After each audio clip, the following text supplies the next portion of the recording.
Kisah Abu Jahal, bagian 2. Kisah ini diceritakan dalam Al-Quran, salah satunya dalam surat Al-Anfal ayat 30. Diceritakan sebelumnya bahwa Abu Jahal berusaha mati-matian untuk mempermalukan dan mencelakai Nabi Muhammad SAW. Tidak hanya itu, ia juga menyiksa para budak yang mengikuti dakwah Nabi dengan kejam. Sampai pada akhir hayatnya, Abu Jahal mati dalam keadaan kafir. Dakwah Nabi Muhammad SAW mendapatkan tentangan keras dari kaum kafir di Mekah. Mereka menyerang Nabi dan pengikutnya secara terang-terangan. Sebagai pemimpin kaum kafir, Abu Jahal adalah otak di balik semua penyerangan tersebut. Saat ini, keadaan kota Mekah kacau balau.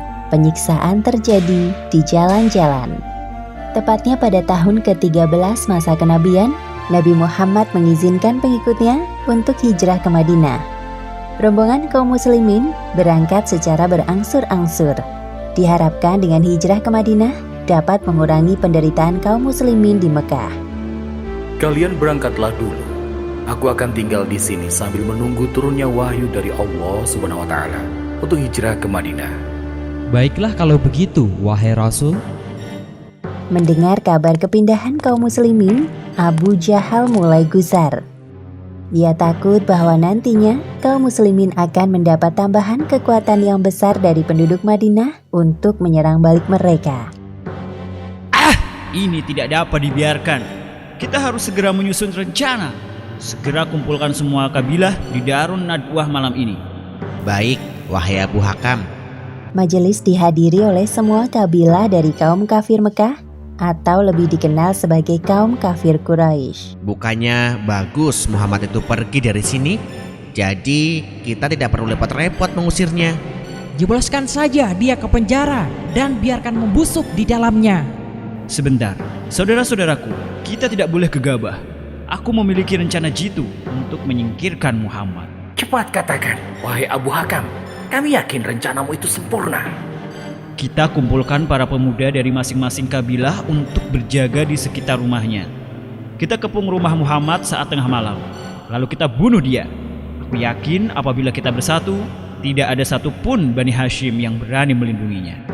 Bagus juga rencanamu, wahai Abu Hakam. Ya, kami setuju dengan rencana itu.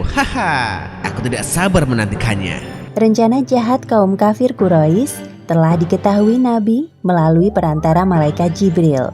Wahai Muhammad, malam ini jangan tidur di tempat tidurmu, karena sesungguhnya Allah Subhanahu wa taala memerintahkanmu untuk berhijrah ke Madinah. Nabi Muhammad menyuruh Ali bin Abi Thalib untuk berbaring di tempat tidur beliau. Inilah strategi yang dilakukan untuk mengecoh para pemuda kafir Quraisy. Wahai Ali, tidurlah engkau di tempat tidurku, dan pakailah selimutku. Semoga engkau selalu dalam lindungan Allah. Baik, wahai Rasulullah. Pada 2/3 malam, Nabi Muhammad keluar dari rumahnya sambil membaca surat Yasin. Atas izin Allah, kepergian Nabi Muhammad tidak terlihat oleh kaum kafir Quraisy. Sementara itu, di sisi lain, Wahai Abu Bakar, kita harus segera pergi dari sini. Keadaan mulai tidak aman. Pasukan Abu Jahal telah mengebom rumahku. Baiklah, wahai Nabi. Sebentar, aku siapkan perbekalan untuk kita. Nabi Muhammad dan Abu Bakar meninggalkan Mekah melewati jalur yang tidak biasa dilalui. Kemudian mereka bersembunyi di Gua Sur selama 3 hari 3 malam. Sebagaimana yang disebutkan dalam Al-Quran, surat Al-Anfal ayat 30. Dan ingatlah ketika orang-orang kafir Quraisy memikirkan daya upaya terhadapmu untuk menangkap dan memenjarakanmu atau membunuhmu atau mengusirmu. Mereka memikirkan tipu daya dan Allah menggagalkan tipu daya itu, dan Allah sebaik-baik pembalas tipu daya. Kau, Ali, di mana Muhammad? Aku tidak tahu dia di mana. Katakan, mana Muhammad pergi? Aku benar-benar tidak tahu. Sungguh. Sial. Setelah terkecoh dengan kehadiran Ali di tempat tidur Nabi, Abu Jahal mengerahkan para algojonya untuk mencari Nabi Muhammad. Barang siapa yang dapat menangkap Muhammad hidup-hidup, aku beri hadiah 100 ekor unta. Hei, lihat, di sana ada gua. Mungkinkah Muhammad bersembunyi di dalam gua itu? Mari kita periksa. Bagaimana ini, wahai Nabi? Tenanglah, wahai sahabatku. Janganlah kamu berduka cita. Sesungguhnya Allah bersama kita. Pada saat itulah turun wahyu Allah surat At-Taubah ayat 40. Maka Allah menurunkan ketenangannya kepada Muhammad dan membantunya dengan tentara yang kamu tidak melihatnya, dan Allah menjadikan seruan orang kafir itu rendah. Tidak mungkin mereka berada di dalam gua ini. Lihatlah, ada sarang laba-laba di pintu goa. Ayo, kita lanjut pencarian lagi. Begitu ya. Baiklah.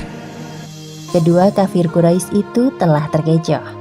Allah Subhanahu wa Ta'ala telah melindungi Nabi Muhammad dan Abu Bakar.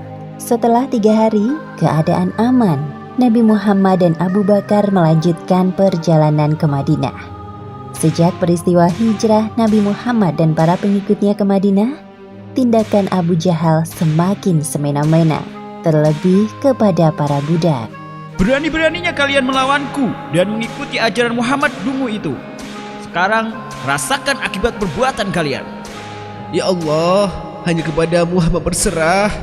Aku tidak akan berhenti sampai kalian mau keluar dari Islam. Demi Allah, aku tidak akan keluar dari Islam. Berani sekali kau melawan tuanmu? Dasar budak tidak tahu diuntung. Ambilkan aku tombak itu. Karena engkau tidak mau murtad, kau juga akan aku hukum sama seperti suamimu. Tidak ada yang bisa menggoyahkan keimananku kepada Allah, termasuk engkau, Tuan. Banyak bicara kau ini. Pasangan suami istri, Yasir dan Sumaya, meninggal akibat siksaan berat yang dilakukan oleh tuan mereka sendiri. Abu Jahal benar-benar tidak memiliki hati nurani. Sekarang giliranmu, wahai bocah. Kalau kau tidak mau keluar dari Islam, nasibmu sama seperti kedua orang tuamu. Katakan jika kau mengakui Tuhan Lata Uzza. Dengan penuh keterpaksaan, Ammar melakukan perintah Abu Jahal. Ia terpaksa melakukannya karena nyawanya terancam. Bagus, lepaskan dia. Ya Allah, apa yang telah aku lakukan? Ampuni hambamu ini, ya Allah. Harusnya tadi aku memilih mati seperti kedua orang tuaku. Ammar sangat menyesal atas apa yang telah diperbuatnya. Ia bertekad untuk mencari Nabi Muhammad dan meminta ampun kepada beliau. Dakwah Nabi Muhammad disambut baik oleh kaum Ansor, penduduk asli kota Madinah. Meskipun telah berhijrah, kaum kafir Quraisy masih suka mengganggu dan merampas harta kaum muslimin. Suatu ketika, kafilah dagang kafir Quraisy yang dipimpin oleh Abu Sofyan pergi ke Syam. Saat pulang melewati Madinah, muncul ketakutan mereka. Posisi kita sedang tidak aman. Pergilah engkau ke Mekah untuk minta bantuan sebelum harta perniagaan kita habis dirampas kaum muslimin di Madinah. Kesempatan ini tidak disia-siakan begitu saja oleh pihak muslimin. Demi membalaskan perlakuan kaum kafir Quraisy selama ini, kaum muslimin yang dipimpin oleh Nabi Muhammad SAW berperang melawan kaum kafir Quraisy di lembah Badar. Di tengah peperangan yang berkecamuk, ada 2 orang pemuda pemberani dari kaum Ansor yang mencari Abu Jahal. Mereka bernama Mu'adz dan Mu'awidz bin Afra. Wahai paman, apakah paman tahu Abu Jahal? Ya, aku mengenalnya. Ada perlu apa kalian dengannya? Saya dengar Abu Jahal selalu berusaha menyakiti Nabi Muhammad selama di Mekah. Demi Allah, saya ingin membunuhnya. Hah? Tunggulah sebentar. Aku akan menunjukkannya. Nah, itu dia Abu Jahal.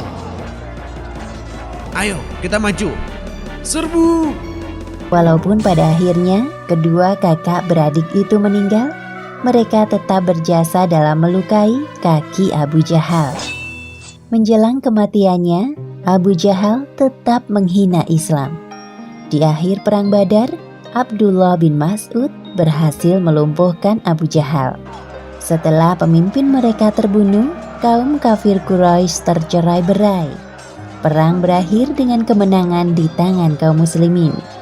Demikian akhir kisah Abu Jahal bagian 2. Hikmah yang dapat kita ambil dari kisah ini, beberapa di antaranya adalah: pertama, jangan pernah merasa takut karena ada Al-Mukmin yang maha melimpahkan keamanan di hati kita.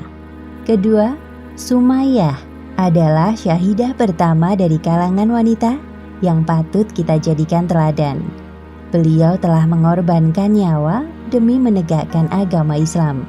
Dan ketiga, kesabaran dan mengharap ridho Allah dapat mengantarkan kita menuju kemenangan. Wallahu a'lam bishawab.